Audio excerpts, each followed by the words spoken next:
Judul renunganku kali ini tentang pemanggil arwah. Kan ada tuh di 2 Raja-Raja 23 ayat 24. Para pemanggil arwah dan para pemanggil roh peramal juga terafim. Berhala-berhala dan segala dewa kejijian yang terlihat di tanah Yehuda dan di Yerusalem dihapuskan oleh Yosia dengan maksud menepati perkataan Taurat yang tertulis dalam kitab yang telah didapati oleh Imam Hilkia di rumah Tuhan. Ada juga Amsal 21 ayat 16, orang yang menyimpang dari jalan akal budi akan berhenti di tempat arwah-arwah berkumpul. Jadi orang di dunia nyata gak ada yang sia-sia di dalam Tuhan. Segala satu yang melibatkan Tuhan tidak pernah sia-sia.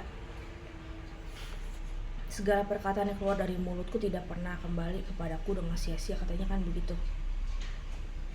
Jadi orang di dunia nyata udah bisa memberdayakan akal budinya. Kan ada istilah di agama Katolik juga, fides querens intellectum, iman bekerja lewat akal budi. Jadi bukannya berarti los saja nggak ada rem-remnya gitu. Akal budi juga bukan hanya logika gitu seberapa. Jadi balance, yang penting balance juga sih. Bukan cuma di firman Tuhan iya semua nggak dipikir-pikir. Secara akal budi manusianya itu udah pasti benar seberapa, tapi maksudnya mutlak nggak kebenarannya, masih bisa fleksibel nggak gimana gitu ya. Soal apa dulu seberapa, diimbangi dengan dokumentasi yang lainnya, misalnya buku-buku renungan terpercaya yang lain, di mana kan ada banyak yang sudah tertulis di website terpercaya apa di YouTube channel terpercaya gitu. Firmannya itu misalnya ini, ada sering dengar orang kena hipnotis, kenapa gimana. Ada kan suatu di terapis yang kesehatan, ibunya itu ngomong ke terapisnya sebelahnya om aku gitu ya.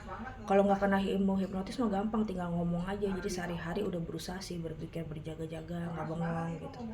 Jadi mesti hati-hati tuh, nggak usah ditakutin sepenuhnya, tapi pasti ada penangkal-penangkalnya dengan segala taat beribadah berdevosi ke satu mereka. Kalau aku bilang begitu ya. Jadi sebenarnya melatih pikiran itu ya, satu mereka pernah bilang ke aku, satu mereka ajar kami guru mau pikiran berjaga-jaga. Selain latihan rohani, meditasi, udah berusaha sih meditasi firman. Berpikir, mengembangkan talenta, nggak jadi arwah penasaran. Jadi sehari-hari udah berusaha memberdayakan akal budi pikiran. Kan ditulis di firman, Allah yang membentangkan langit dengan akal budinya.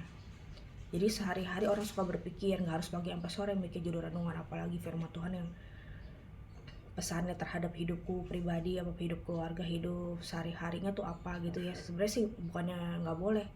Reflection, renungan asalnya dari kata refleksi. Reflection itu ya seperti cerminan, tapi nggak boleh salah tafsir. Itulah gunanya buku tafsir, untuk berjaga-jaga supaya nggak salah arti gitu. Bukannya nggak boleh terhadap hidupku apa, sebenarnya cara sederhana gitu, yang cerita perumpamaan dia kita nggak apa-apa.